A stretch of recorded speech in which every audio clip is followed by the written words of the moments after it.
Live from New York City for our audience worldwide, a brand new election race starts right now. Good afternoon. It is Sunday afternoon, July 21. Earlier today, at 1:46 p.m. in Delaware, President Biden made the decision.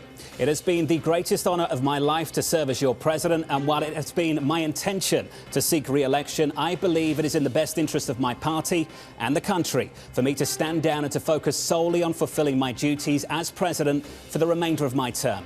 Less than 30 minutes later, the president followed up with this. Today, I want to offer my full support and endorsement for Kamala to be the nominee of our party this year. Democrats, it's time to come together and beat Trump. Our team coverage starts right now. Alongside Annmarie, Hordern and Katie Leinz, I'm Jonathan Ferro. Katie Leinz, another historic election weekend in this country.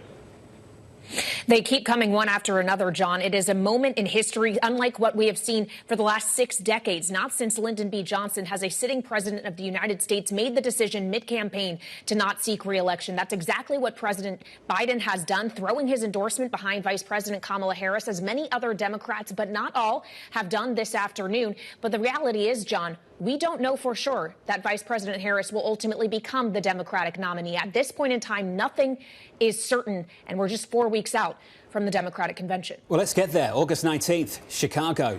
Annmarie, we thought this one was going to be big. It's even bigger now. Absolutely. So you have President Biden dropping out of the race. He has 99% of those delegates already shored up. These are from the primaries and the caucuses that have been taking place from January to June. Now, what the rules show when it comes to these delegates is that they shall vote in good conscience. Their vote should reflect the sentiments of those who elected them. So obviously him, 30 minutes later after that announcement, throwing his support behind VP Harris, she is in the top position. But it doesn't mean someone else can come in here and potentially try to throw their name in the ring to potentially have a contested election. So 2 big questions going into the 19th of August in Chicago. Will we see a contested primary, a convention right there on the floor? If not, who does she pick as her VP candidate if she takes the top of the ticket? So, Katie, we'll spend some time over the next 2 hours talking about the process. I think we all need to understand that over the next month and beyond. We need to spend some time this afternoon talking about the campaigns, and not just the Democratic campaign.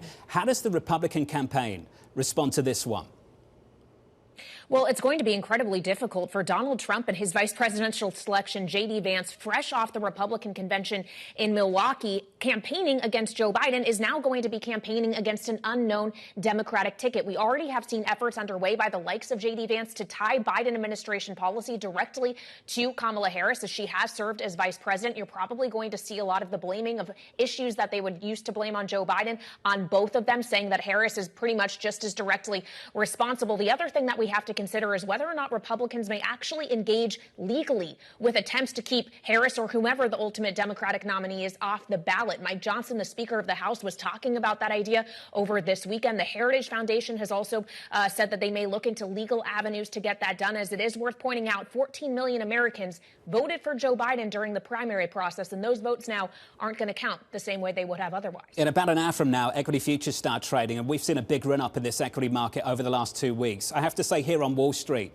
Kaylee, even if you were thinking about this race still being closed down in Washington, D.C., on Wall Street, I think a decision was made by investors straight after that debate. The debate debacle, we woke up that morning and all of a sudden it was the Trump trade. And it's been the Trump trade on steroids in some ways over the last few weeks. Kaylee, I'm sitting here going into the opening of futures in the next hour, going into a new trading week, wondering what's vulnerable, what has to unwind, how much really has this race just changed?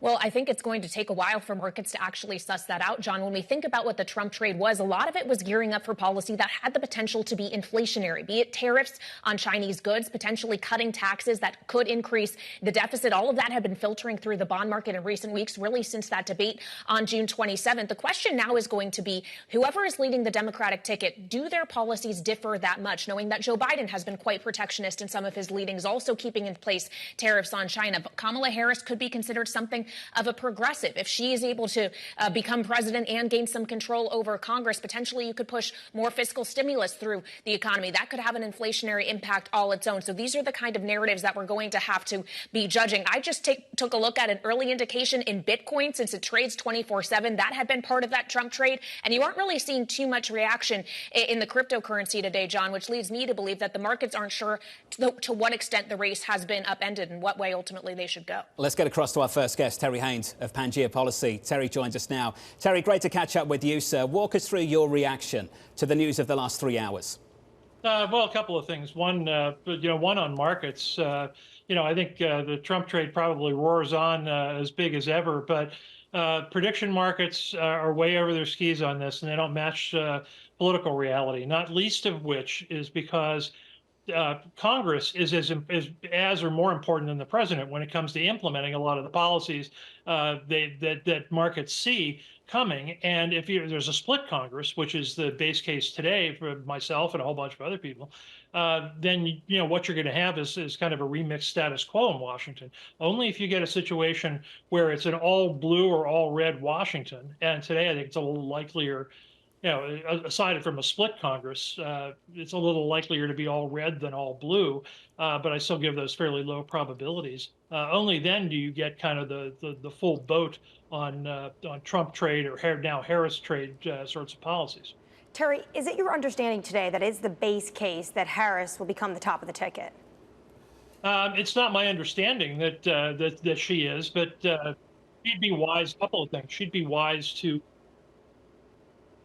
But she'd be wise to act as if she is, first of all, and second of all, and do that as energetically as possible. I think if it's one thing we found the Democrats are bad at in the last month, it's that just telling somebody no to their face is not a strength. So I'd be the nominee until I wasn't the nominee. Secondly, a lot of people are falling into line. The Clintons, for example, others aren't. I read Obama's still holding back his nomination. So I do think that Harris is likelier than not to be the nominee, though, yes. So the question then turns to how quickly can she get that more or less by acclamation, and then how do you start sussing out a vice presidential pick? Well, she already is acting like a nominee. She put out a donation plea on Twitter. Let's go to the VP pick. If you were to look at the field right now within the Democratic Party, who would you bet on? I'd bet on a swing state governor more than anybody else. I'm very much of the view that the polls are not as bad even for Biden as they appear to be.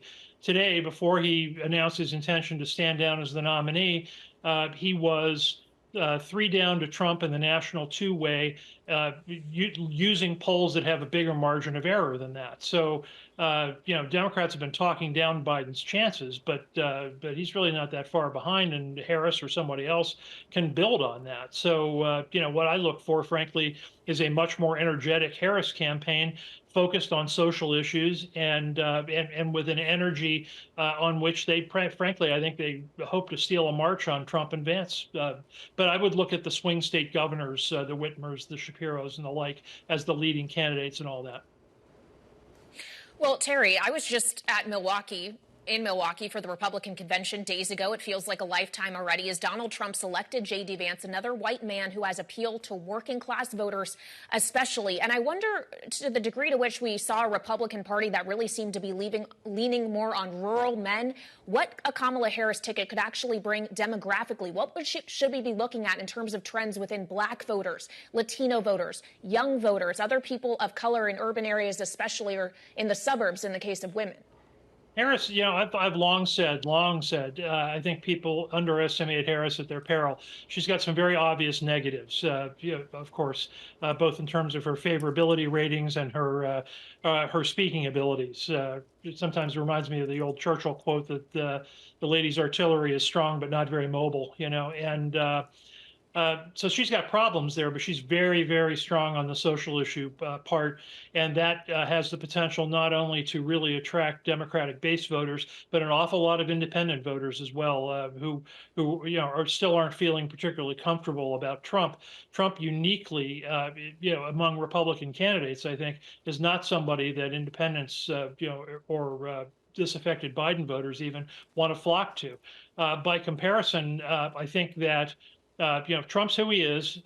Vance, what I get from pollsters is Vance is not somebody who's well known.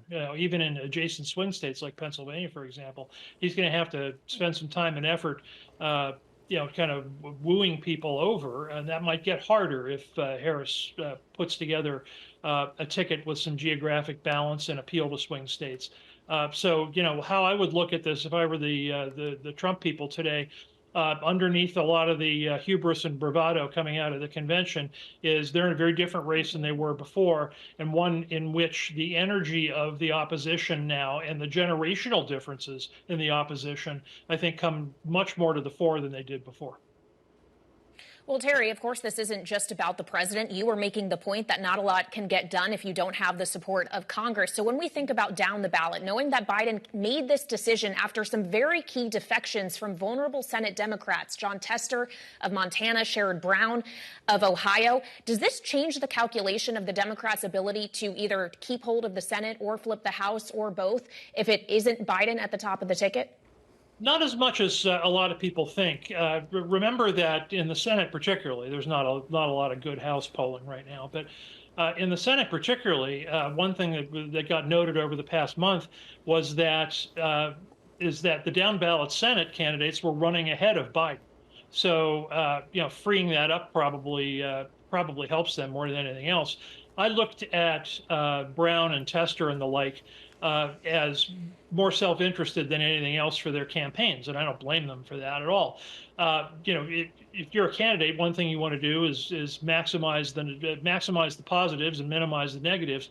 Biden's a big unknown negative that has the potential to drag people down. So it was possible that was happening. But when you start from a position where Tester and Brown and the like were already doing somewhat better than Biden in their home states, I think the net effect here is probably positive for those Senate candidates. Now that said, the House calculation is based almost solely on the flipping R to D is based almost solely on taking a few New York, New Jersey seats back, still tiny majority. And the Senate case is based on, they've already lost one in West Virginia, and they've got 7 or 8 races in which the incumbent Democrats are, all really under the gun. Is it likelier than not that they pick off at least 1 or 2 of those? Yeah, it is. Is it a done deal? No, it's not. But either way, what you end up with is kind of a mirror image of what you have today with 2 bodies with tiny majorities dealing with a president that won't be able to implement big parts of the vision. I mean, Trump, to use the most obvious thing, Trump's not going to be able to do tax reform extension in 2025 if there's a split Congress. That's not happening. And a lot of the things that Harris might want to do will end up getting blocked by a Republican Senate. So it's going to be very different. But what is going to matter, I think, is the continued ramp up in the defense industrial base, which is gathering speed and pace, while at the same time fiscal debt and deficits aren't going to change much at all. Terry, let's just sit on the issues and let's try and stick with the Democratic Party just for now. The campaign. The campaign for a number of months, in fact, for a number of years, and you and I have been talking about this every single morning on Bloomberg Surveillance, has been highly one-dimensional. It is centred around casting their opposition as an existential threat to democracy. The age issue has been in the polls for a long, long time. You've been at the forefront of discussing that for quite a while. Do you think we run the risk, particularly in the Democratic Party, did they run the risk of thinking that Biden's difficulties were only about his age and that by putting him to one side, they can run forward with the same message and somehow win? I think they do think that, yeah. The Democrats have moved in the last month or so towards what I call clumsily an institutional strategy where, regardless of who's on top of the ticket, if you are for this checklist of issues, bang, bang, bang, the social issues, whatever they might be, then you need to vote for us. And now that they're likely to have a more energetic face on top of that, they'll think they can turbocharge that. The problem Democrats run into, I think, though, is not quite as apparent today in the public polls.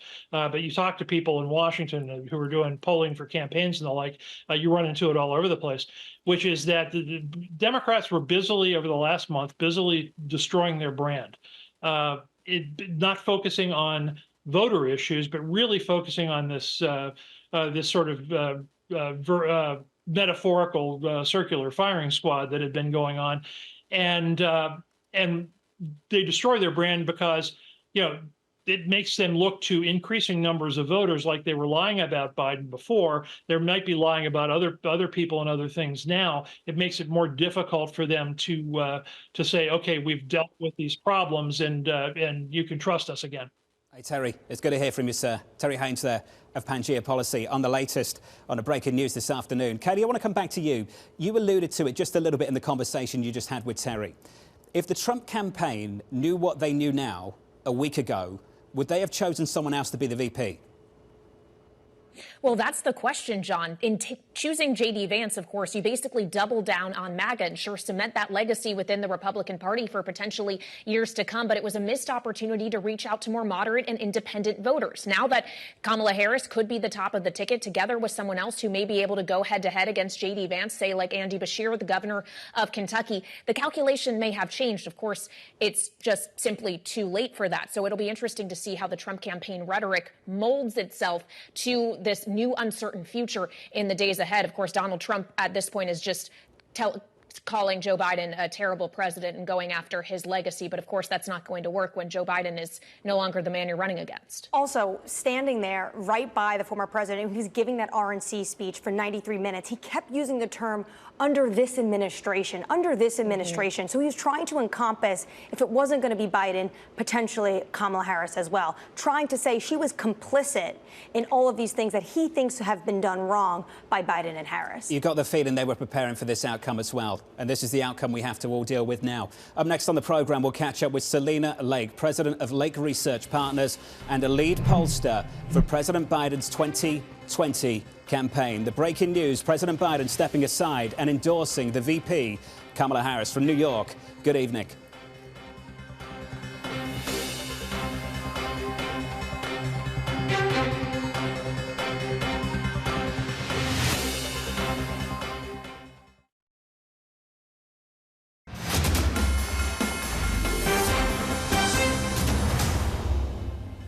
We have to do more. That's why I'm determined to finish this job. I'm determined on running, but I think it's important that I allay fears by let them see me out there. Well, let me say this as clearly as I can. I'm staying in the race. Our top issue, our breaking news this afternoon. President Joe Biden changing course, ending his re-election bid after mounting pressure from Democratic leaders and donors. President Biden writing this: "It has been the greatest honor of my life to serve as your president. And while it has been my intention to seek re-election, I believe it is in the best interest of my party and the country for me to stand down and focus solely on fulfilling my duties as president for the remainder of my term."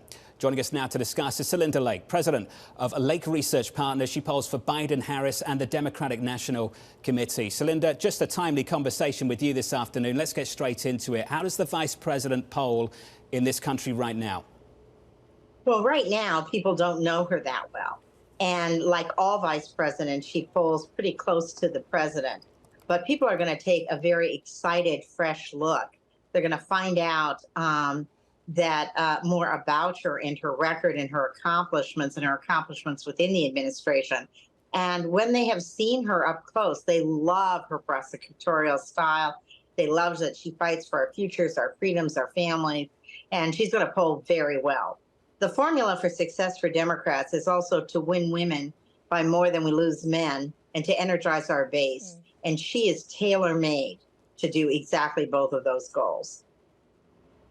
Well, women are one demographic group to pay attention to, Celinda, but there have been others that we have tracked moving away from President Biden throughout the course of this cycle. Black voters, Latino voters, young voters, the coalition he relied on in 2020. Right. Is Kamala Harris the person to put that coalition back together now, 4 years later? To what extent can she bring those minorities back home? Well, she has been persistently polling better with those groups to begin with. And I think she is exactly the person to bring that coalition together. And it's not just bringing it together, which is a very good question. It's also energizing it. A lot of young people and people of color are thinking, I can stay home on the couch here. I don't have to go to the polls. So energize them, unite them, and energize and unite our side, litigate the case, make a strong case for our accomplishments. she's a great candidate at just the right moment. Over the weekend, we had CBS News come out a few days ago talking about Trump at 51% versus Kamala Harris at 48%. Do you have similar figures? No. First of all, one of the things that's wrong with that poll is there's nobody undecided. There's nobody voting third party. That's not very realistic. Secondly, at that point in time in voters' minds, she wasn't independent of Biden. Presidents and vice presidents always pull together, and indeed she has been pulling very similarly. So I think what's going to be really important, voters are going to take a fresh look this next week, and I think watch for the polls week after next. They're the ones that are going to be far more telling.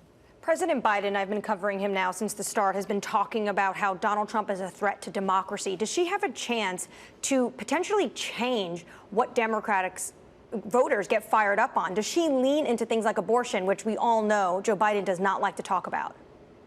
Yes. First of all, she's been the front voice on abortion. She's eloquently made the case. She's strongly made the case in a way that a woman in particular can. And she's been at the forefront of that message. She's also at the forefront of the democracy message. I mean, she was an attorney general. She fought and served, actually, with the president's son, Beau Biden, as attorney generals, and they fought for democracy. So she's very strong on that issue, strong on voting rights and voting issues. And what does democracy mean to people? It means freedoms. And what is one of our major freedoms that's under threat? The ability to make your own decisions about your own body. She's going to be able to very comfortably and very forcefully make those linkages. That's clearly a strength. Celinda, how vulnerable is she on the issue of the southern border and immigration? Democrats are vulnerable on the issue of the border, period. And she's no more vulnerable, I think, than anyone else. Voters are unhappy with us on the border. They don't know what our stand on the border is. And I think she's going to have the ability to lay out the program. And we're not going to deport 10 million people. And we're not going to deport people who came here at 2 years old. That's just un-American, and we're not doing it. Well, Celinda, as we consider the idea, which of course is not a given, that Kamala Harris could be at the top of the ticket, the question would be who would best be able to join her to supplement her weaknesses and reach out to demographics that she may not be able to do so. I know your area is polling, not necessarily direct advising, but who would you expect to poll the best with her? Oh, I think we have a whole bench. And I think what's really great is this is the chance to see a whole new set of leadership. And Joe Biden, to his credit, appointed the first leader in Harris to be part of that new leadership. But we have governors, we have senators, we have a lot of people in swing states. So we have at least a dozen people who would be great. And I think, and that would bring along key states. Could you name your top three? So, I won't name my top three, but I'll name my top eight, which would be Westmore, Gretchen Whitmer, Bashir, Cooper, Shapiro, Kelly. We got a lot of people. That's a long list. Makes you wonder why didn't we have a robust primary if you've got that much talent, hey? It's a big question at the moment. Well, we don't have time for a primary. We need a few hours to discuss that. You'll see some kind of process at the convention, I think, and Democrats will weigh in. And Democrats are going to just be wildly enthusiastic about this ticket. Celinda, thanks for being with us. Celinda Lake there, president of Lake Research Partners. And some of the issues here, we can talk about the strengths quite clearly. Abortion is an issue that Democrats can lean into. Annmarie, the southern border. Talk about a difficult issue that the vice president had to own from the start of this administration. Well, already Republicans are painting her as the border czar. That wasn't exactly the title Joe Biden gave her, but in March of 2021, he said he's giving her, I have it in front of me, his text. He asked the VP today, she's the most qualified person to do it, lead our efforts with Mexico and the Northern Triangle. And this is something at the RNC you saw Republicans really lean into. Two things. Do you feel safer? How do you feel about the southern border and more migrants coming into the United States? And do you feel richer or not? They really wanted to beat the Democrats on two things, inflation and immigration. And she's going to have to own that because she was part of the Biden administration.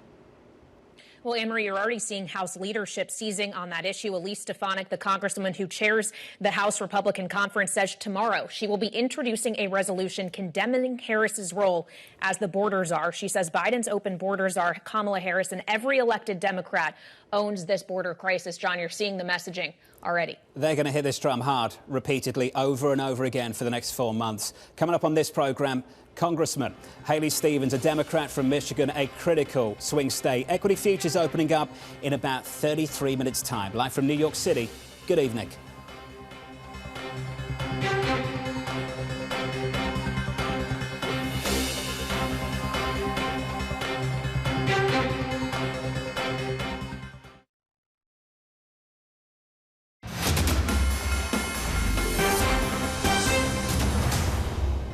Live from New York City, special programming, breaking news. The President of the United States stepping aside from the race for 2024. Democratic lawmakers among some of the first to call for President Biden to step aside following the debate debacle on June 27th.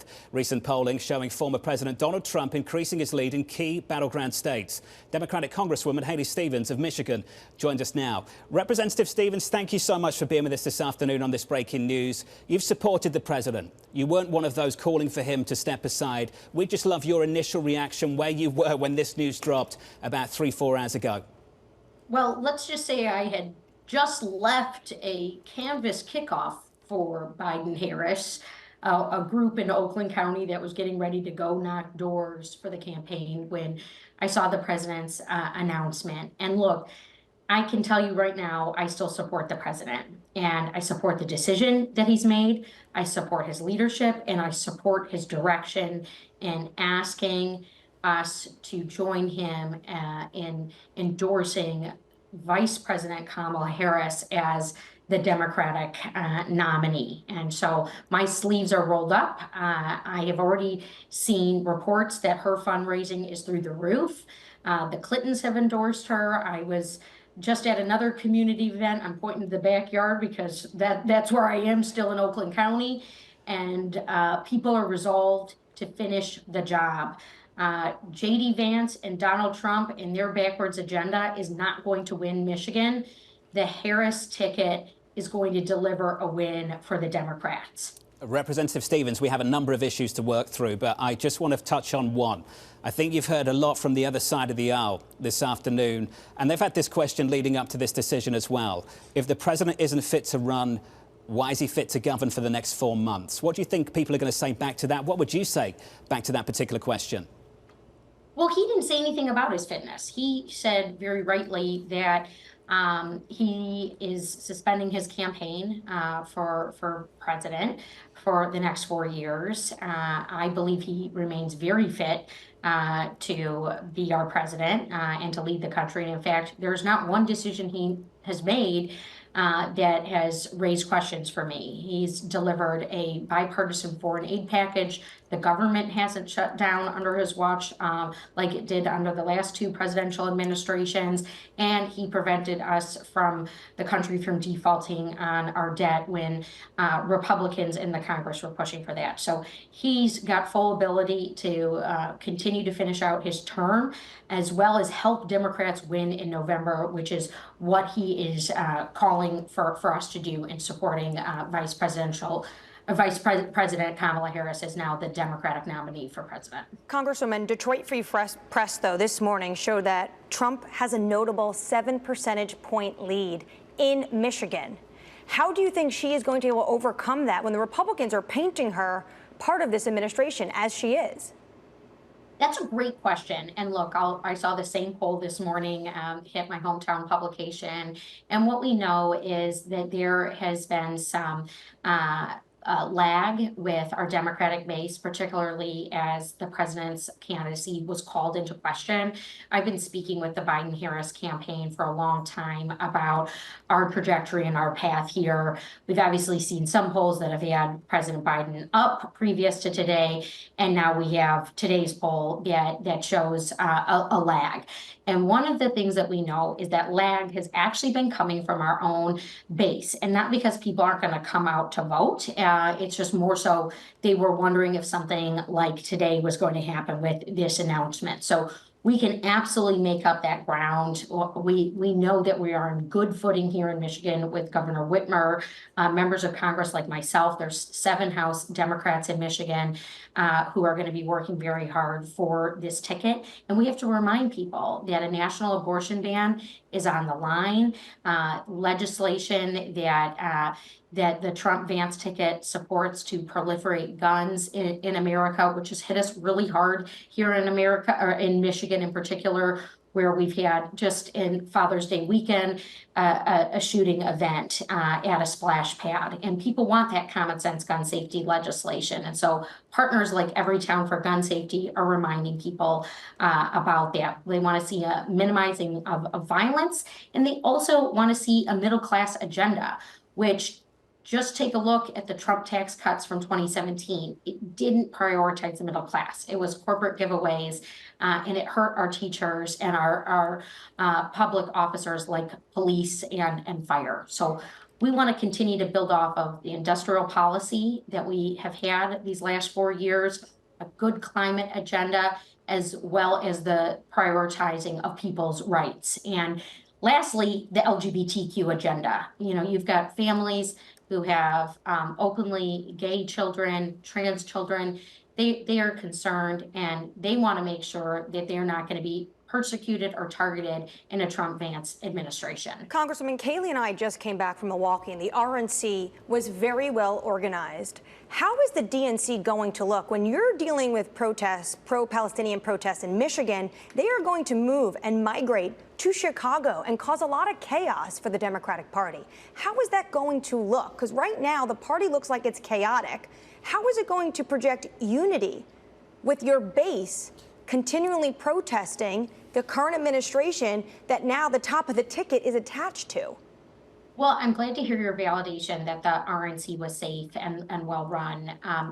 From the way I was looking at it, you had people falling asleep during the president's speech. I've heard reports of police having to, I believe, kill a homeless man outside of the perimeter, given that he was holding a knife and in a fight with another homeless man. So I am confident that we're not going to see any deaths at the DNC.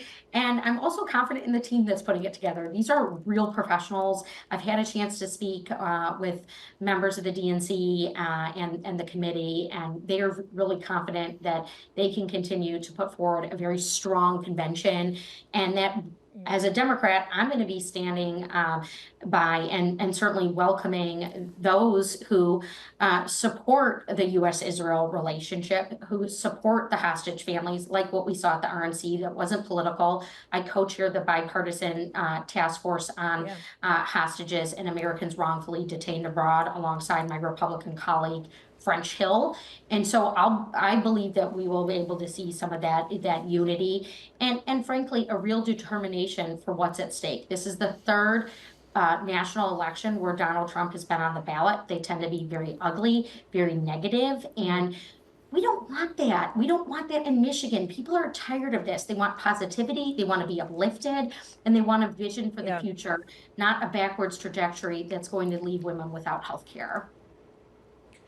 Well, Congresswoman, you've mentioned a few times that Biden has endorsed Kamala Harris and that you agree with that decision. Many other Democrats have. Noteworthy, though, your leader in the House, Hakeem Jeffries, did not do so explicitly in his statement, just praised the president that Biden has been. Has he communicated with the caucus? Have you heard from him today?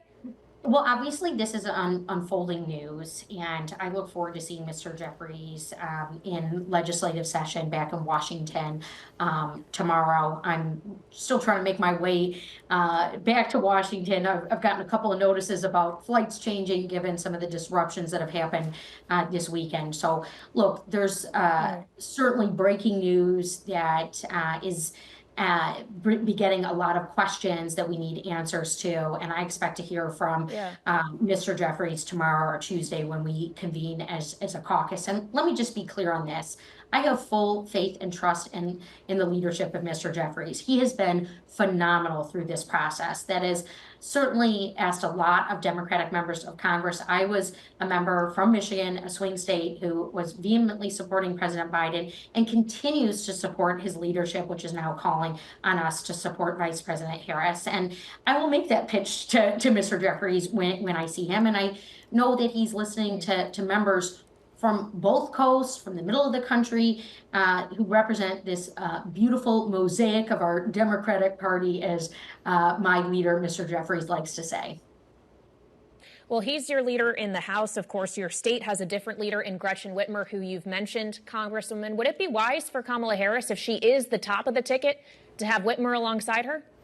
Well, look, I think we're all a little bit tired of members of Congress weighing in on what presidential candidates should do. But I will say this, Governor Whitmer is a very strong individual. She is very popular here in Michigan. She's just released this book that is quite compelling, truth-telling from her perspective and life stories, and also some lessons to impart on people. So look, I know what goes into making a vice presidential selection. In fact, in 2008, I was on the vice presidential nominee team in the Obama campaign. So I actually did a big deep dive on the history and what goes into that. I was right there when President Obama picked then Senator Joe Biden to be his vice presidential nominee and running mate. And look, it wasn't done because members of Congress were chiming in. You've got to look at rapport first and foremost between the presidential nominee and whoever they pick for vice president. It is their pick. That is the first note of trust, really, that begins with a presidential candidate, who they pick to be their vice president.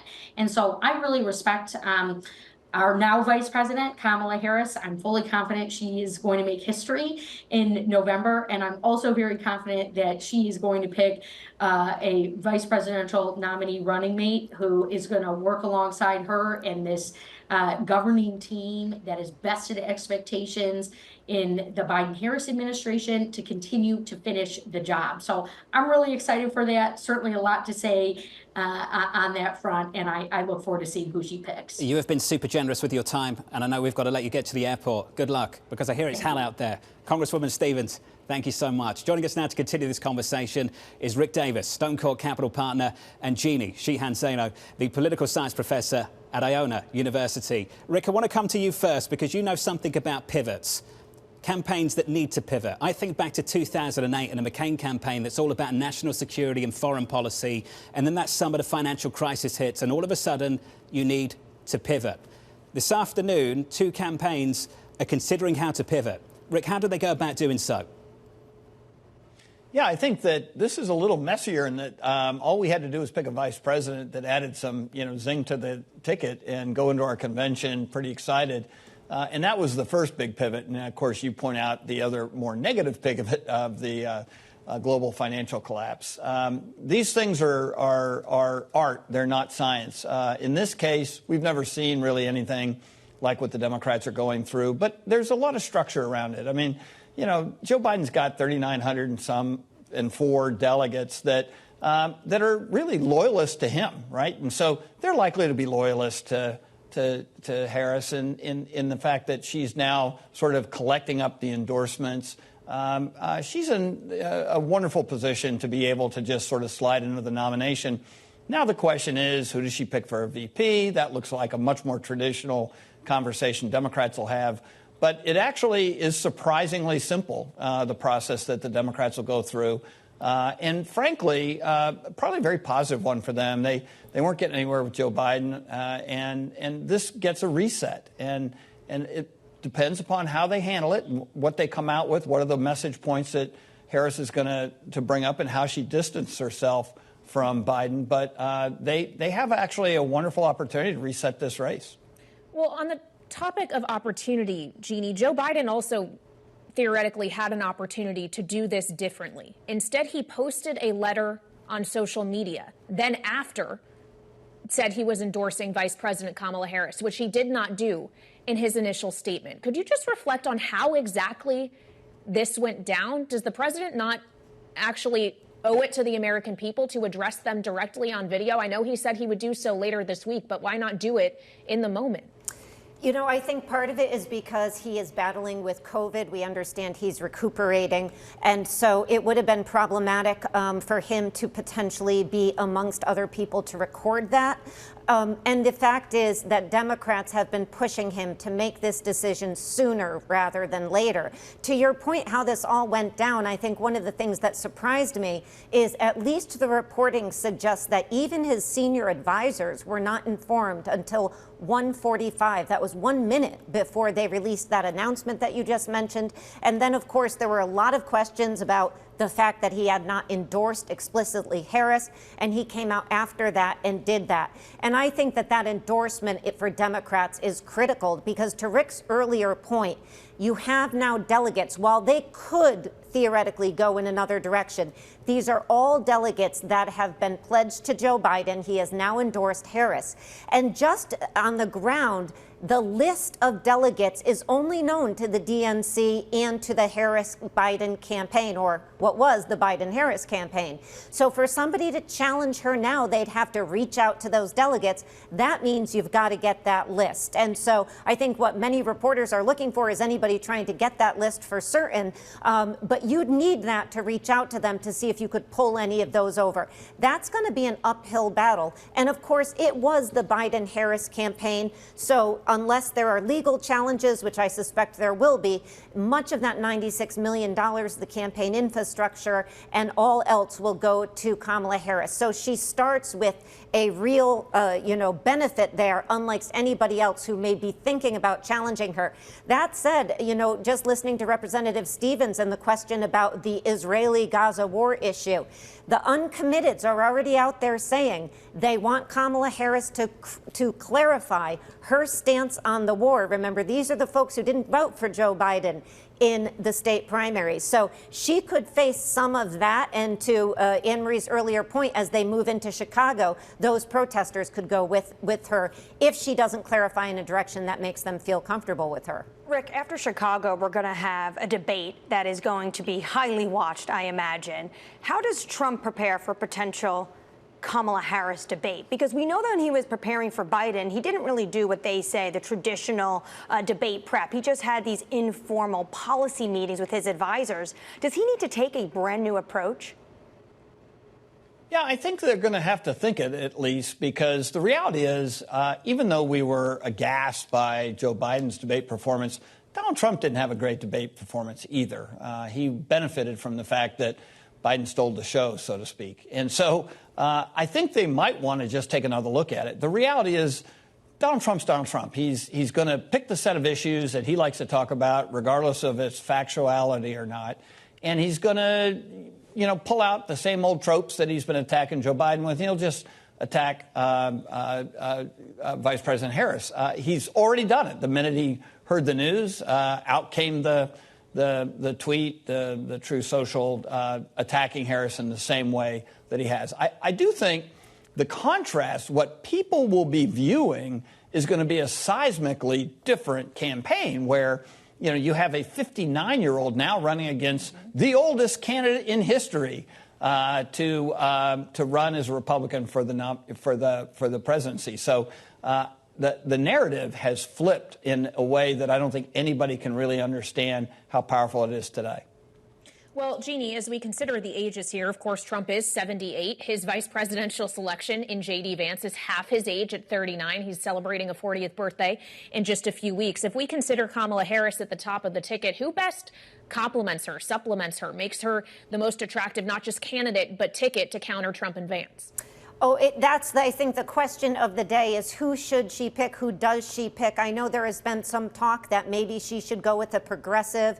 I think she should go with one of the sitting governors of a critical state. So that would be Michigan with Gretchen Whitmer. That could be Shapiro, who I like an awful lot, from Pennsylvania. That could be down North Carolina or Kentucky. I would exclude Gavin Newsom from that list for a bunch of reasons. But one reason is they're both from California, so it raises the same problem that Marco Rubio and Donald Trump had, both being from Florida. I think there are other sort of dark horses, if you will, out there. Senator Kelly from Arizona is somebody who's comes from an important state, is liked and respected an awful lot. Since we're on Bloomberg, I have to say I've even heard inklings of people like Jamie Dimon. I'm not saying it will be. Mark Cuban and some others. So I don't suspect she goes in a more surprising direction at this point. We've had too many surprises this race. But she's going to have to make an important decision. I would say Pennsylvania, Michigan, North Carolina, Arizona, going with a sitting governor or senator there who's been vetted already, who is known, and who she needs to help her win those critically important states. What is it about political conversations and Jamie Dimon? Jeannie, thank you. Jeannie Sheehan there alongside Rick Davis. Let's continue this conversation with Joe Trippi, Senior Advisor at the Lincoln Project and a long-time Democratic strategist. Joe, great to catch up with you, sir. We've heard now for the last couple of weeks reports from several outlets that donors and money, campaign finance, was drying up. Does the water start flowing again after this afternoon? Well, yeah, I would bet that Kamala Harris starts to raise in the tens of millions in the next 24 hours, 48 hours, and probably throughout this week, regardless of anything else that happens. I think the energy that will, already you see so many endorsements coming in. I think the money will move immediately to support her. And I think, it could be a mind-blowing amount of money, too. I just think that this could, Joe Biden really did keep his promise to be a bridge to the future. He's passed the torch now. It's not just to Kamala Harris, by the way. It's to a whole new generation of Democrats, new leadership. Again, talking about the governors, Whitmer, Shapiro in Pennsylvania, Beshear in Tennessee. These are all names that Wes Moore in Maryland. People are going to start to see now this new, and we're already talking about them because which of them might be her vice president or will be out there. I agree Gavin Newsom won't be part of that conversation because of the California, two of them coming from California. But he certainly will be a powerful voice out there. And again, as another young Democratic leader, younger generation, that Biden has passed the torch to, not just to Kamala, but to all of them. And I think those new faces are going to get a lot more coverage now. And that is going to be something that's going to be tough for the Trump campaign to understand, to grasp, to defend against, because it is, again, as somebody pointed out, he's now the oldest candidate in history to run for president of the United States. When he takes office, he will be would be the oldest person to ever take office on the day he's sworn in. Joe, you say he passes the torch, but it was 107 days now to the election, so he's really not giving his party a lot of time. And I know you think that she's going to present herself to donors, but there was a call already with donors on Friday with VP Harris, and NBC News quoted one donor declaring it, quote, ludicrous. How does she need to present herself to the donor class? Well, I think it's the way she's already talked about that she's going to go out and earn the nomination, that she accepted the endorsement of Joe Biden, but she intends to earn the nomination and earn, I think that means go if there is a process, an open process, to participate in it and win. The real thing here is I don't see it, I think it'll be an open process, but I don't see who runs against her. I think both Newsom and Whitmer have taken themselves out already. I think when you see the number of people who've already endorsed her immediately, including Biden, if I were, look, I've been in many dog fights for the nomination, as you know, 9 different times since 1979, and I would certainly not advise anybody to take on, with all those endorsements, with her support, to try to compete with her on the floor of that convention. They could try, but I think it will be an immense failure. And I think the more she's out there, the more it is an open process. So I'm for that. I'm not saying, but I think if there's no one steps up to the plate, it's not going to be all that competitive. And I think the more donors and activists see that she's willing to go through a process, that she's willing to fight for it, and damn it, everybody is unifying behind her, they will get behind her. I also think it's the low dollar donor base that matters right now at this moment, because I believe there are 1 million people out there, maybe 2 million people, that today will send $10, $15, $25 and continue to do that through the week and through the convention. I'm not worried at all about the legal questions about the $94 million and that. She is going to have the money, And then I think that the donors, as they see the polling and other things, they will be there. This is, I think, a remarkable change in the dynamics of the race. We have less than a minute left, but if you had to pick a vice president, given all of your experience on campaigns, who would be best suited to be with her? I think a lot of the people that you've already discussed, with Josh Shapiro, Senator Kelly, and I'm sure in Whitmer and others, but I suspect it's going to be interesting. I don't really lean to any one of them. I think it does make sense to pick somebody from a critical state. That would make me think more about Michigan, Pennsylvania, Arizona. But there's plenty of good people out there. And I think it's going to be that will be where I think a lot of the attention now moves. Hey, Joe, great to catch up, sir. We'll have to continue this conversation another time. Joe Trippi there of the Lincoln Project. We've seen the reports over the last few weeks about campaign donations drying up. Joe Trippi there suggesting that the tap opens up and the water starts flowing again with this endorsement of Vice President Kamala Harris. We have got a busy month ahead of us for the Democratic Party. August 19th, the DNC in Chicago just changed in a big way. Coming up in the next hour, Cameron Dawson of Newedge, Democratic Congressman John Garamendi of California, as we look ahead to the opening bell tomorrow morning. Equity futures start trading in the next hour. More on that in just a moment. Live from New York. Good evening.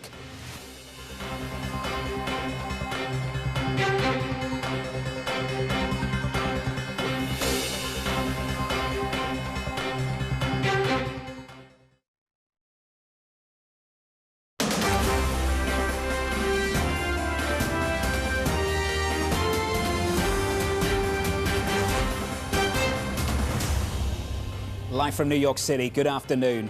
Waiting for equity futures to start trading in the next couple of moments. When we get a price, I'll bring it to you. All eyes on the White House a little bit earlier on this afternoon. All eyes on Delaware.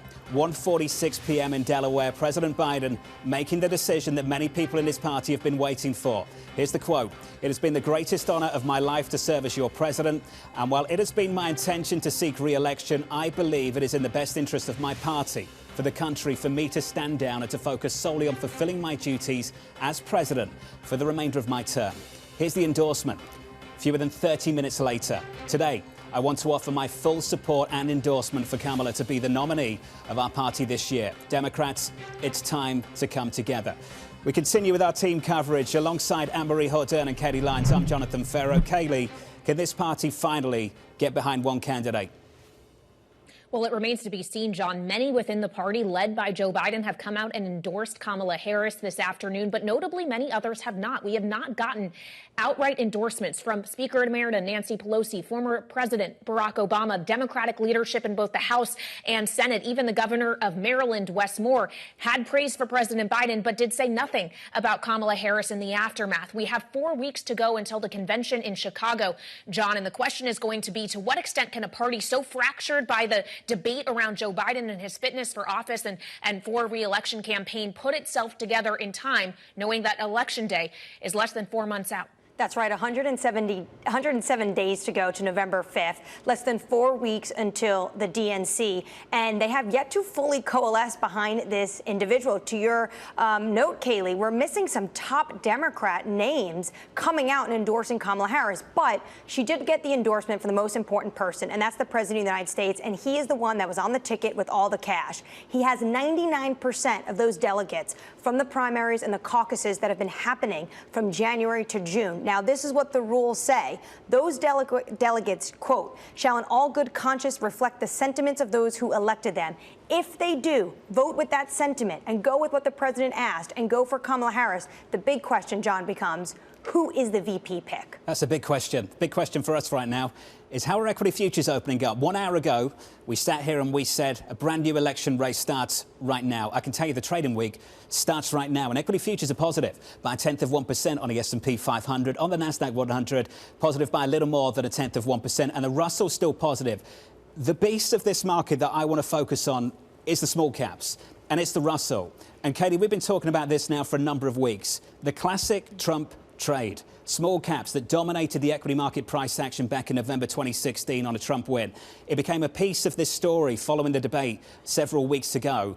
And we're trying to understand this morning, I think, on Wall Street, How much does this change this race and change that trade that's dominated not just the equity story, but the bond market story and other places too over the last few weeks? Well, the question, John, is to what extent are we going to view Kamala Harris or anyone else atop the Democratic ticket as being a fundamentally different policy-wise than President Biden? To what extent could it be more progressive, potentially something that moves more in the direction of fiscal stimulus? But a lot, of course, comes down to the composition of Congress as well, and likely something that factored heavily into Joe Biden's decision not to seek re-election any longer was the consequence down the ballot, knowing that it does take control of the House and the Senate to get anything really across the finish line, which is what's so interesting as we consider the Trump trade. Even if you're betting Donald Trump and J.D. Vance can win in November, to push things like tax reform is going to need Congress. What they can push unilaterally are things like tariffs, of course, policy that we consider to be inflationary. But Joe Biden has been supportive of tariffs, too, as has Kamala Harris by extension as the vice president. So we really have to tease out how different things really are, knowing that the race entirely is different and outcomes may not be quite as much. Let's get into that market conversation. We can do that with Cameron Dawson. Cameron Dawson joins us from Newedge Wealth. Cameron, I think this is really difficult, and Katie touched on it. How much of the moves we've seen over the last week are really about the increased chances of Donald Trump getting a second term in the White House, and how much of them aren't? And on an afternoon like this afternoon, does that really change anything at all for financial markets worldwide? Yeah, we think a big part of the market movements over the last week really didn't have too much to do with the politics. If you think about that small cap trade, it was really a function of weaker inflation data coming in a week and a half ago, causing yields to plunge and bets that the Fed would start cutting rates to rise significantly. That sparks a huge short covering rally. The narrative goes along with it that maybe Trump is more beneficial to small cap stocks. Of course, there's also the narrative around a risk on trade that benefits small cap stocks. So certainly there's a lot of things that markets are doing as they do and not necessarily because of what's going on in Washington. Also, Washington is in limbo. Cameron, is it potential that markets are just waiting until they get the final ruling on who is going to be this Democratic ticket to see potentially what kind of policies we could see coming out of a Kamala Harris and VP unknown yet ticket? It certainly seems that way, at least in the futures today. They're taking it in stride. And if you look at the betting odds for Trump, they only went down slightly by about 3 points. And it was effectively a 1-for-1 exchange between Biden and Harris, just meaning that the market doesn't seem to be interpreting Harris as a very strong candidate that could challenge Trump. And that actually is perfectly reflected in her approval rating, which is effectively equal to her betting odds at just 38%. So until we get clarity that this is the actual choice, and potentially there's a chance for Harris to resurface her image, that could be something that could cause her odds to go up. If we've learned anything over the last 3 weeks, it's that things can change very quickly, and we shouldn't count on status quo, though. Yeah, you can say that again, Cameron. It has been an unbelievable few weeks in American politics. It's worth reminding everyone that at this time last week, we were all still assessing the aftermath of an attempted assassination on the former president and Republican nominee, Donald Trump. Of course, to your point, though, all of this political news comes against a backdrop of other macroeconomic forces at work, including questions around monetary policy. Now, I heard from a number of Republicans in Milwaukee suggesting that while the Fed is independent, moving before the election could be seen as political, especially if the political uncertainty is heightened. If we all of a sudden have this new race, a newly instilled Democratic nominee in August, is the Fed going to be less likely to cut in September, given all of the other elements that even if they say they can't consider, we all know they don't exist in a vacuum? Yeah, we hope that it wouldn't impact it too much. If you look at what the bond market is pricing in, though, it's 100% certainty of a cut beginning in September. So there certainly would be room for that probability to come down, which is why people will be parsing Powell's words in the July meeting very closely, as people think that that is the setup for them to start cutting in September. Of course, we also get Jackson Hole in August, but that tends to be a little bit more of a long-term policy outlook. Overall, the market is now pricing in about 2.5 cuts for the total year. We think it's actually far more interesting, though, what goes on in 2025. 1 to 3 cuts is very consistent with a non-recessionary cutting cycle. Do we get the full 9 cuts that's priced in between 25 and 26? That is likely highly dependent on the kind of policies that we get out of D.C. Of course, we're not likely to see much policymaking between now and the election. The lame duck session could be entirely different, Cameron, but Joe Biden has effectively made himself a lame duck already with this decision. Knowing we have seen rhetoric coming out of Republicans today, the suggestion that if he's not fit to seek re-election, perhaps he isn't fit to serve as president of the United States, especially when we consider the way the world may be looking at it. At this situation. Do you think this heightens geopolitical risk, whether it be activity in the Middle East or with Russia or China? And should that be something that is therefore hedged to a larger degree? Yeah, that certainly is always a fear that seems to be on people's minds and points of weakness during times of politics, meaning that there's this strike while the iron is hot kind of mentality. We'd certainly hope not. That is, of course, something that we always consider as a potential risk to markets is heightened geopolitical uncertainty. But as we've seen, we've been in an incredibly geopolitically uncertain environment for the last 2 years, and yet markets keep on chugging along. So a source of volatility, not necessarily a source of direction for the markets. If the market was going to reflect that uneasiness, though, would that be in the oil market? I'm looking at that because Benjamin Netanyahu is set to arrive in the United States this week. And there's been all this talk about some potential peace treaty when it comes to Gaza or negotiation, get the hostages out, calm the waters. That doesn't look possible, to Kayleigh's point, with a lame duck president. Yeah, we haven't really seen that much of a geopolitical risk premium, though, priced into oil markets, given the fact that oil prices aren't significantly higher since tensions in the Middle East really did flare up. The thing that's actually, we think, more interesting for oil prices would potentially be dollar policy. You've heard Trump and Vance talk about a weaker dollar being something that they would like and welcome. Typically, a weaker dollar is associated with stronger commodity prices as well as higher input prices, which could be an interesting wrinkle in the progression of inflation as we move into 25, if they are in fact able to unilaterally push for a weaker dollar. Cameron, for a number of years, in fact, for the best part of a decade, we've talked about US exceptionalism. You and I have had that conversation many times before on Bloomberg programming. Cameron, I just wonder if this political instability in this country, not just this year, not just the last few weekends, over the last several years, undermines any of that trade whatsoever. So we see political instability weigh on the sentiment surveys. You can see it in things like University of Michigan surveys, which break it between Democrat and Republican. But as all surveys have been over the last few years, it's watch what they do, not what they say. People might say that political uncertainty is weighing on their desire to do certain things, but you still see relatively resilient capex. You still see relatively resilient consumer spending, which just means that markets and consumers and businesses chug along, find a way to be great regardless of the uncertainty and the disruptions going on in Washington. Hey, Cameron, this was great. Cameron Dawson there of Newedge on the latest. Equity futures trading underway. The trading week has already started this Sunday evening. Equity futures positive on the S&P, slightly negative on the Russell after a period of very, very strong, powerful outperformance on small caps. Kayleigh, you built on the conversation that we started. The small cap outperformance over the last few weeks or so, this is so difficult to tease out.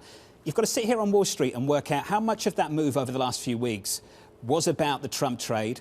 Was it about earnings? Was it about rates? Once you've figured that out, you've got to work out this afternoon, how much does Kamala Harris being the nominee, if she indeed becomes the nominee, how much of that actually changes the odds that President Trump does or does not get a second term in a White House? I think it's tremendously difficult to tease out Sunday evening. And I'd say this based on the price action this afternoon. Katie, you know, we know, Annmarie knows, don't read too much into price action on a Sunday evening. But this is one to watch tomorrow morning.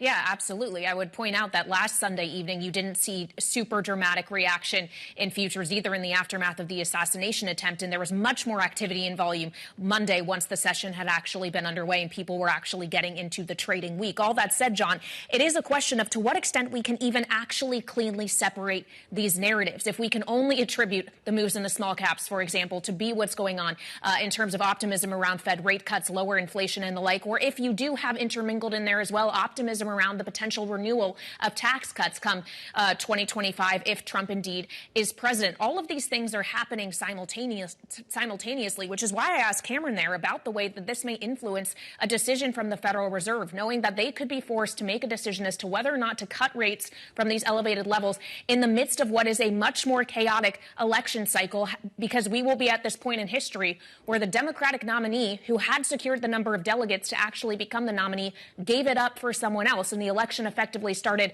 in July instead of all those months ago. It's going to be very difficult for the market, and I think for the Federal Reserve, to assess the moment we're living in right now. And for the Fed, if they do indeed cut in September, will Republicans run with the idea that this was political? Donald Trump said that in our interview. He said he'd give Powell, he let him stay there on his term, but he did say if they were to cut rate, they know they should not. The Fed knows they should not do this before an election. But I caught up with Governor Glenn Youngkin of Virginia at the RNC, and he said it's not political. Powell's just trying to do his job. And I think you're going to see a mix of how the Republicans decide they're going to message this. I'll give you a preview. I think very, very few people will quote the Virginia governor. Let's put it that way, if they cut in September. We'll keep this conversation going. Up next on the programme, Adam Hodge, Democratic strategist and managing director at Bully Pulpit International. More still to come from New York City this afternoon. Good afternoon.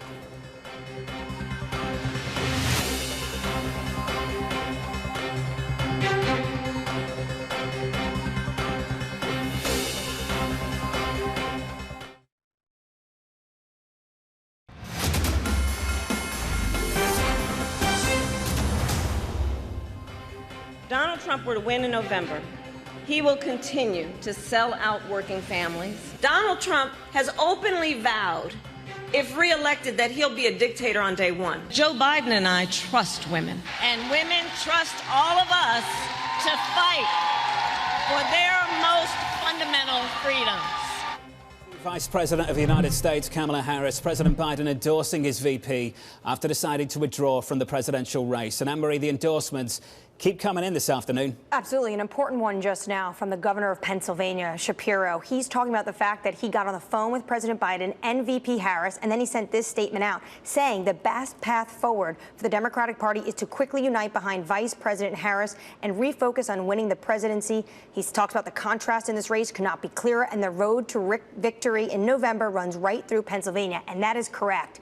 This is a key state for both of these camps, and our polling shows that at the moment, Trump is beating the Democratic ticket when it comes to Pennsylvania. Joining us now to have that conversation, the Democratic strategist, Adam Hodge. He is managing director at Bully Pulpit International. Adam, thanks for catching up with us. We're all trying to figure this out, particularly here on Wall Street. How much daylight will there be, if it is Kamala Harris, between the vice president and the president on certain issues they're campaigning on? I think first and foremost, you've seen the vice president has been lockstep with the president throughout his agenda. She was instrumental behind the scenes trying to get infrastructure reform done, a lot of the early Build Back Better programs that they were able to get through, certainly a lot of the pandemic recovery programs. She was front and center stumping for that. I think she really has a remarkable opportunity, if the Democratic Party nominates her, to be someone who can run on his record of accomplishments and also lay out a clear vision for the future and a contrast with President Trump. That is going to be her superpower in the next couple months. Well, there are some in Republican circles questioning today why Biden didn't not only say, I'm not running for re-election, but not outright resign, given the questions around his acuity, his ability to do the job at 81 years old. Congresswoman Nancy Mace says tomorrow she's going to introduce a resolution calling on Harris to invoke the 25th Amendment. And I ask you this knowing that you spent time at the National Security Council.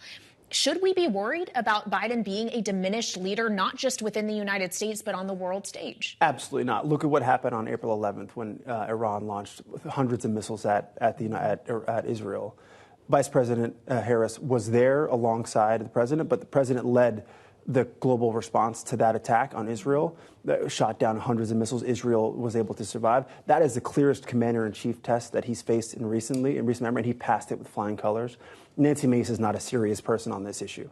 Okay, well, just because you mentioned Israel, it's worth pointing out Israeli Prime Minister Benjamin Netanyahu is scheduled to come to Washington this week. He's addressing a joint session of Congress supposed to meet with the president as well. Does this not in some way change the nature of how a meeting like that, knowing this is a relationship that has been contentious since October 7th, goes down? As it'll be Netanyahu speaking with a president who has just abandoned his own efforts toward a second term.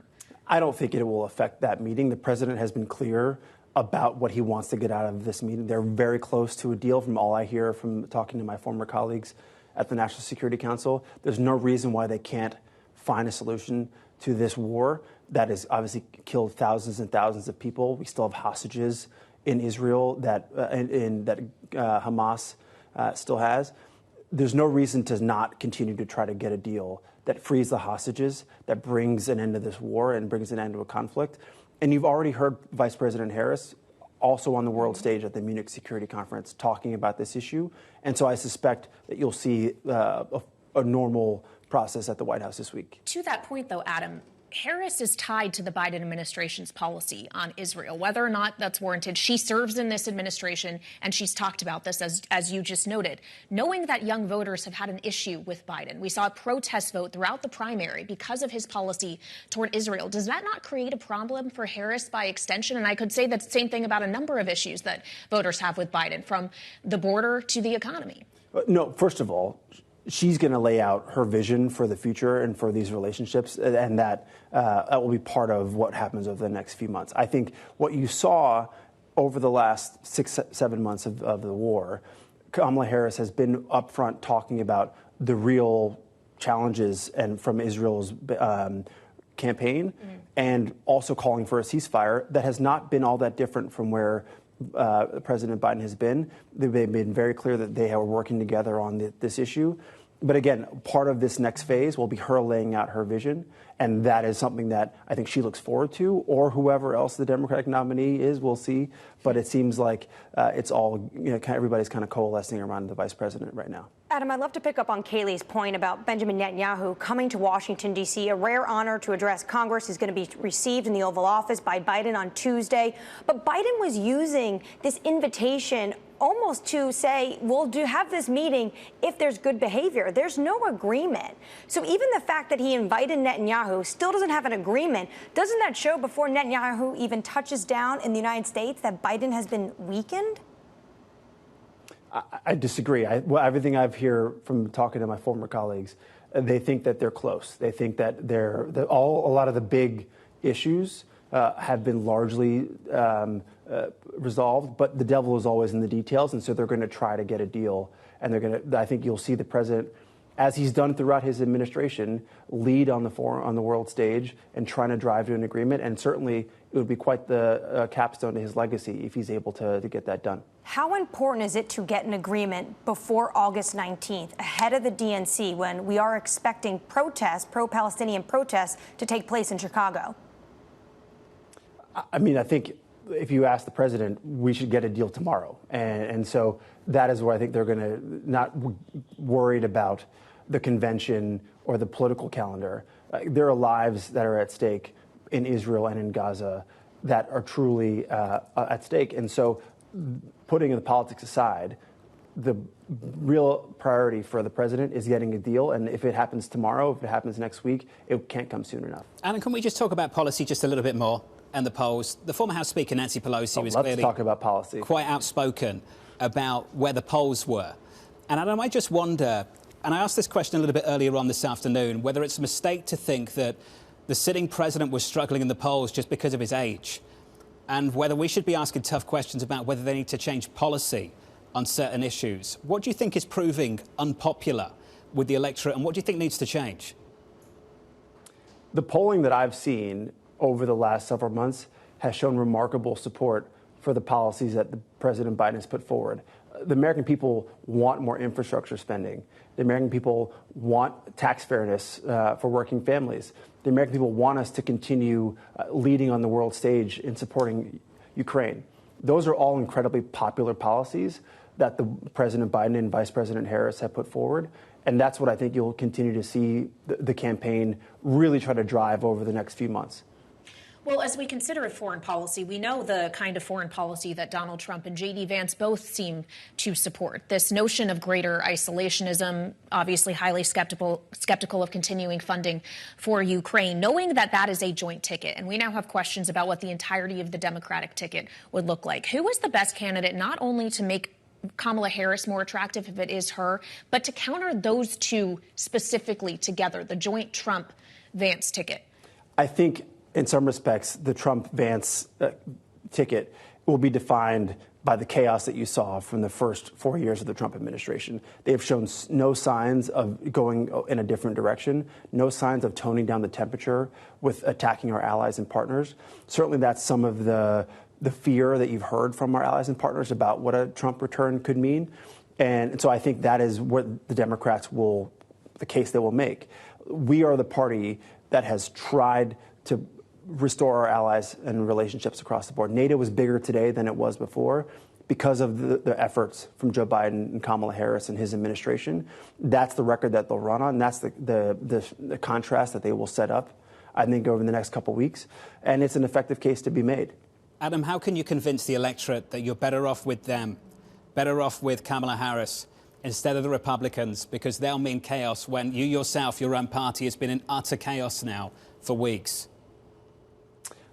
Look, I think we've all seen over the course of history, Democrats can find a way to be a little bit chaotic, but at the end of the day, we get the job done. And look at the remarkable achievements of the president's first term. 15 million jobs, remarkable infrastructure spending, really trying to position the economy for the next chapter of this and to win this century. That is what the Democratic Party, I think, feels they can run on. The members of Congress who passed that legislation with almost little Republican support really is something to hand on. And I think one thing to keep in mind, sure, Republicans, while they didn't vote for it, they were out championing those same accomplishments. So I think Democrats have a strong hand. Adam, appreciate your time this evening. Thank you, sir. Adam Hodge there of Pulpit International. If you are just joining us this evening, equity futures underway and trading. We're positive here by about 0.2% on the S&P 500. Just a little bit of underperformance on the Russell. The outperformance on the Nasdaq, we're up 1/3%. Up next, Jane Harman, chair of the Commission on the National Defense Strategy. Live from New York City, this is Bloomberg.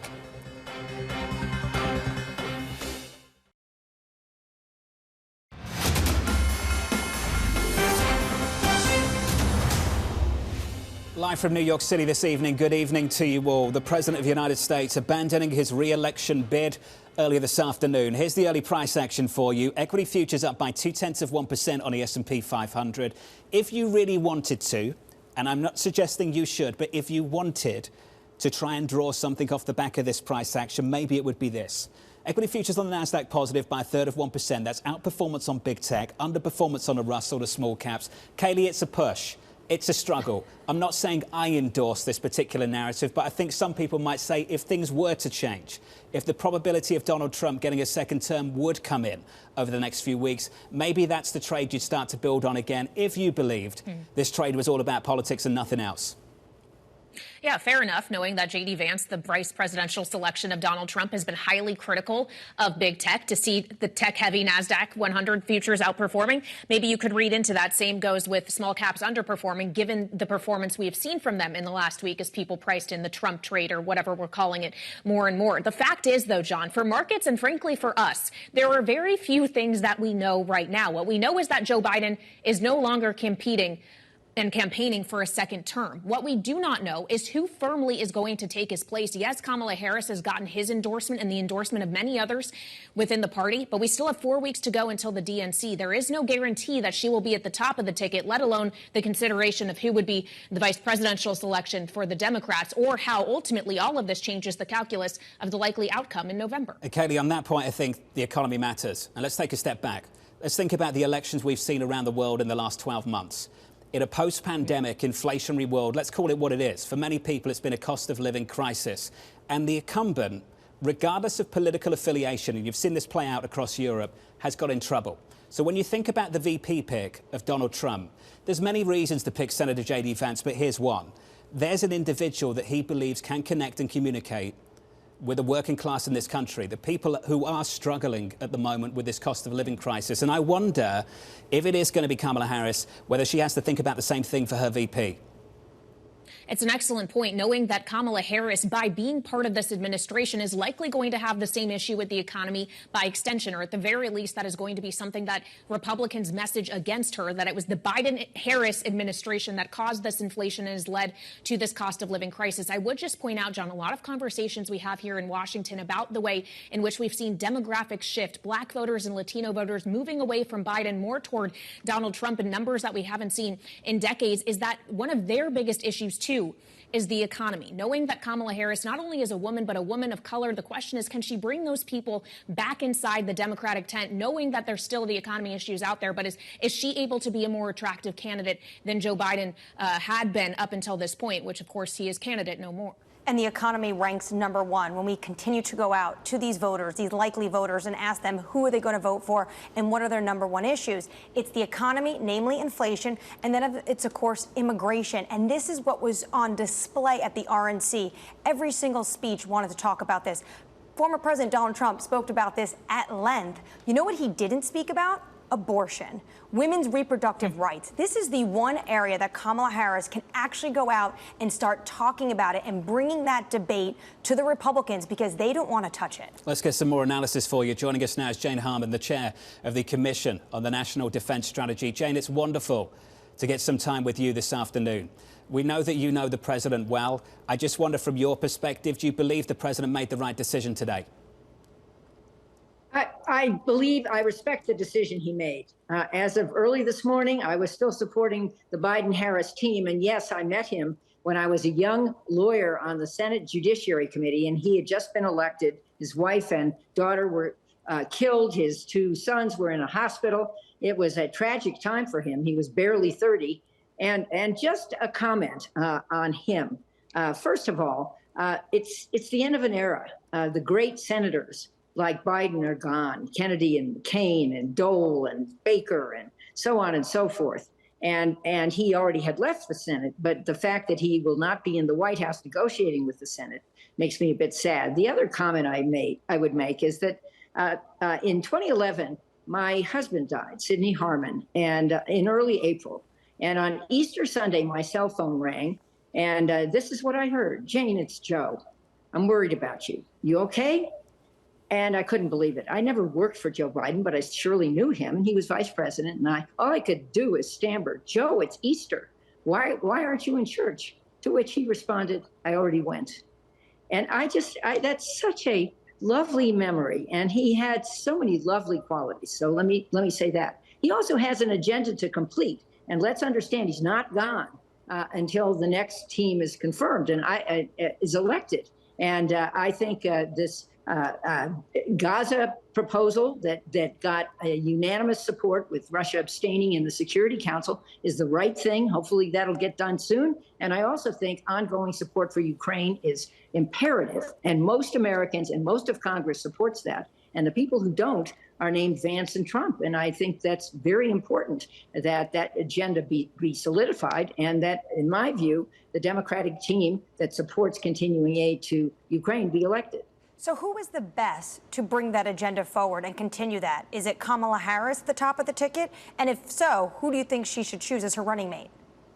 Well, the delegates have to choose that. I'm not going to the convention. I am, in another phase in my life. I will support the team. I certainly like her, and I've seen her do things that are important. I've been to the Munich Security Conference myself 23 times, 3 of them with her. And she has foreign policy chops. She understands a lot of what the Biden agenda was and is. And I think she will definitely want to continue that. We're fellow Californians. I knew her before she was elected as vice president, and she was a very effective attorney general and prosecutor in California, which is why she was elected to the Senate. So if she is the pick, and she is Biden's choice, and she was just endorsed by Congressman Adam Schiff, who's likely to be the next senator from California, I hope she will pick somebody who complements her skills. And I think, again, a fresh team, and you can say that she's part of the Biden team, but she's a little younger, and will be a very effective ambassador on the abortion issue, which you just mentioned, and to Black and brown communities, I think are big assets of hers, and to younger voters. Well, Jeanne, as we consider the outreach she could have with female voters, especially women in the suburbs on the abortion issue, it brings to bear the idea that she is a woman. We have seen a woman up against Donald Trump in a general election once before in 2016 with Hillary Clinton. We all know how that turned out. I ask you this as a woman in politics. Is America ready for a female president this time? Absolutely. America was ready for a female president the last time. Hillary narrowly lost, sadly. And I think some campaign choices that she made were responsible for that. She didn't go to the Midwest. She stayed on the coasts. I don't think Kamala Harris will make those mistakes. And let's understand, almost every other important country in the world has had a woman leader. It's way past time for this country to elect a woman. I felt that when Nikki Haley was running. I was really proud of the race that she ran. I might not have supported her. I probably would have supported Joe Biden against her, but I was cheering her all the way. Jane, you mentioned before that it's up to the delegates at the DNC to decide all of this. But don't they need to go into Chicago August 19th prepared with their names? I hope so. I think the sooner we can close this down, the sooner we can unify the party. On the other hand, if we can't close it down, and if we have what I hope is an orderly process in Chicago, that happened in 1968, as everyone points out, then we'll do that. But this is democracy in progress, and democracy is messy. And as Winston Churchill, I think it was, said, it's better than any other form of government that's been tried. So here we are. Let's make the wisest choice. And I don't think this election is over by a long shot. There are 120 days to go. I think the Trump-Vance team is very vulnerable on the issues. And I'm not an isolationist. And I support a woman's right to choose. And I don't support mass deportations. I support strong immigration policies, but not mass deportations. And yes, inflation is persistent, but it didn't start with the Biden administration. And sadly, COVID fueled a lot of it. And it is tapering off. So let's see what the new Democratic team says about that. But I'm excited to support a strong team against Trump-Vance. Excited is not a word we've heard much from Democrats over the last few weeks. Jane, thank you for sharing some of your time with us. Jane Harman there on the latest. I don't know if the last few weeks was a good example of democracy, but I think we can all agree it was messy. Let's get to the equity price action. Futures look like this on the S&P 500. A little bit firmer at the open about 40 minutes ago. We're up by 0.2%. The outperformance on the Nasdaq up by a third. Underperformance is coming from where the outperformance has come from over the last few weeks. The Russell of small caps up by just 0.1%. Expect plenty of reaction on Wall Street worldwide from financial analysts and strategists alike. This from Stuart Kaiser over at Citi. President Biden withdrew from his campaign for a second term and endorsed Kamala Harris to replace him on the ticket. If that outcome holds, it would mean the closest proxy for the Biden platform assumes his place and policy continuity. As a result, we would expect GOP Dem polls to continue to narrow and risk pricing to shift back towards the pre-debate levels. In many ways, the conversation is just getting started. We've said it a few times already this evening. It feels like the election race restarted right here in the middle of July, going into August, waiting for that DNC in Chicago on August 19th. To continue the conversation, Rick Davis, Stonecourt Capital partner, Jeanne Sheehan, the political science professor at Iona University. Jeanne, I want to come to you and talk about this platform that Stuart Kaiser just referenced, the Biden platform. Is that a losing platform? You know, there are issues on that platform which are incredibly attractive. I think we heard several of them from Haley Stevens. We heard them from James Harman. Women's right to choose, something that Annmarie mentioned was not talked about at the RNC. Of course, you know, you're talking about the issue of Trump tax cuts. There's going to be a big fight next year, whether to continue those, whether to cut those off. So there are a lot of issues. Is it a winning platform? I'm not sure. And I think, Jonathan, you said something so important, which is a lot of times we focus on these individuals, Biden, Harris, Trump. The reality is we are in a world in which 2024 has seen incumbents thrown out or threatened at huge levels. Even you look at India, Modi survived, but he should have done a lot better if you believe those polls. So I think that's where you're hearing from some concern from Democrats. Harris is going to continue Joe Biden's policies. She is a continuation of that. That means you have an incumbent running, and that's a danger in this world. Of course, don't forget, she's running against another incumbent in Donald Trump.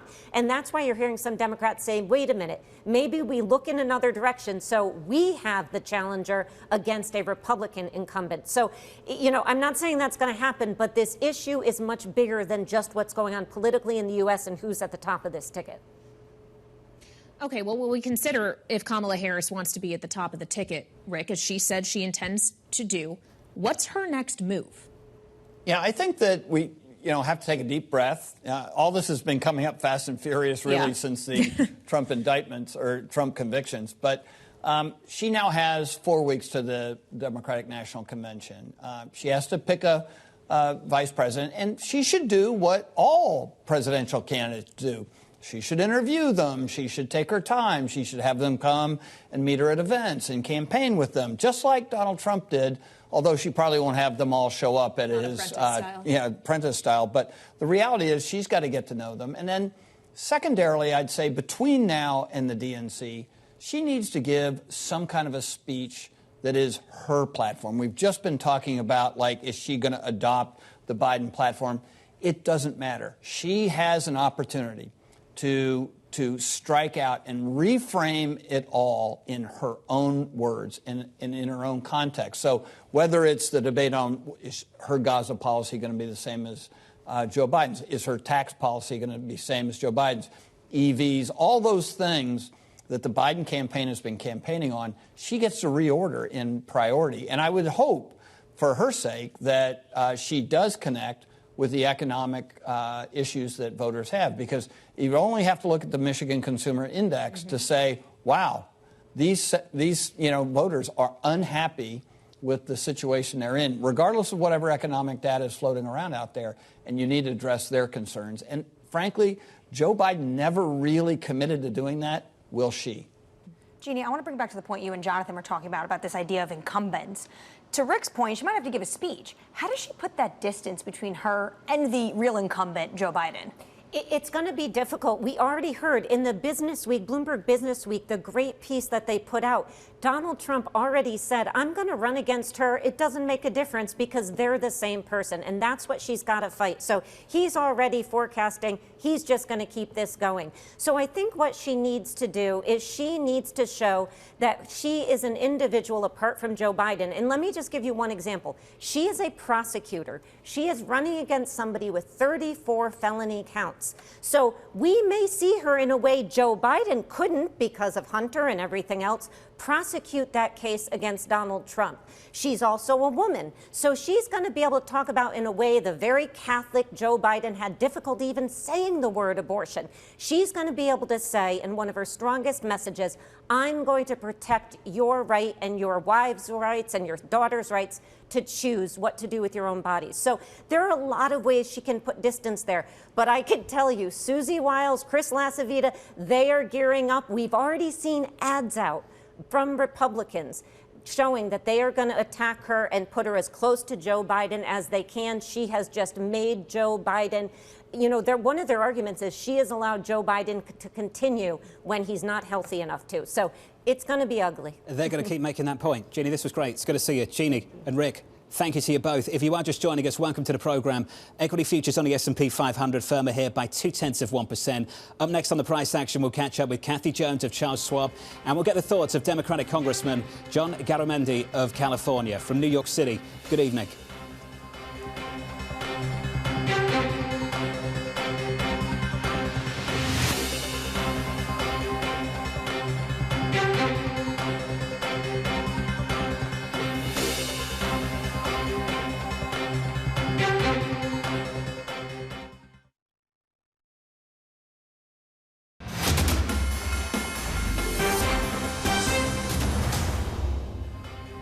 This is his decision, but I would hope he considers the really extreme physical toll of this business, of this job. I am a Democrat, but I'm going to let the process play out. If we want to just focus on the Trump trade, his probability of success is now up to close to 70%. I see Kamala Harris as the next replacement. I go a step further than that. I think what we're seeing from Nikki Haley and from all the other Democrats in the wings is that they're trying to keep their powder dry for 2028. 100% certainty Donald Trump wins. It doesn't matter at this point, to me, whether Biden drops out or does not drop out.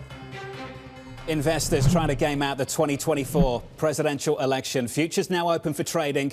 Equity futures on the S&P 500 positive. We're up across the board. We're outperforming on the Nasdaq, incidentally, up by 1/3%, and underperforming on the Russell. The small caps just about positive by 0.05% as President Biden drops out of the running and endorses his VP, Kamala Harris. Joining us now for more on the market implications is Kathy Jones, Chief Fixed Income Strategist at Charles Schwab. Kathy, Steve Eisman there. It doesn't matter at this point to me whether Biden drops out or does not drop out. He thinks Trump's winning. This conversation with us could be very short. Do you think any of this news this afternoon matters at all? I don't think in the short run it matters. I think in the long run, obviously, who's in the White House, what those policies are, and who's in Congress will make an important difference in terms of things like tariffs and trade policy and even the budget deficit, et cetera. So there are some long-term implications, but I think in the near term, this is not something that's probably easily tradable. Well, but Kathy, if you're the Federal Reserve with this elevated level of political uncertainty injected in July, does that change the calculation for September? I don't think so. And I think it would actually be wrong for them not to pursue a policy that that makes sense based on the numbers. So now I think obviously the Fed would love to be out of the political spotlight as best it can. But if the numbers this week come in on PCE as we expect, very low, and we continue to see some of the economic numbers show a slowdown, and the Fed has already laid the groundwork for rate cuts this year. I don't think it would make sense for them to pull back just based on political uncertainty. Kathy, what matters more in August, the DNC or Jackson Hole? Jackson Hole, I think. Yeah, definitely. That's where we get the signal. They all go fishing, and Mike McKee gets to go on camera and talk about what everybody's saying there, and then they make a speech. Somebody makes a speech that's consequential. So I think Jackson Hole is more important. Kathy, I promise this might be short. Kathy Jones there of Charles Schwab on the market. That's the sense of things right now. We just don't know. We just don't know, and we've got 4 more months of this. And think about where we were before the end of June, before that debate took place. We're in a very, very different place. And now we have a different candidate. Congressman John Garamendi, a Democrat from California, joins us now for more. Congressman, fantastic to catch up with you, sir. You'll be our last guest on this special this evening, and I want to start here. For some people, this decision this afternoon, it might leave a bad taste in their mouth. Did the Democrats just force out their own candidate for the election this year? Well, I think what we now have is a completely new game going forward. There are many people that want to say, as I just heard on your show, it's going to be the same old, same old. Not at all. The endorsement by Biden of Harris is a very, very important step along the way of unifying the Democratic Party. Already here in California, the great majority and probably all but a few of the Democratic members of Congress from California will endorse Harris. And we're seeing that all across the nation. So I think what we have going into the Democratic convention is a very strong level of support for Vice President Harris to be our presidential nominee. And I think that is the right choice. It is the perfect juxtaposition against the policies as well as the personality of Donald Trump. Keep in mind that Donald Trump is a convicted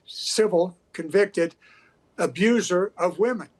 He's also a 34-time convicted felon, and he is a certified liar. He probably has well over 50,000 direct lies in his public speeches during his 4 years and in the years since that time. He cannot be trusted. Congressman, you cannot trust him. You mentioned the delegation. You mentioned the delegation from California. I just want to jump in here because you mentioned them backing their support of Harris, but we haven't heard from key names like Hakeem Jeffries, like Schumer, Pelosi. They have yet to make that endorsement.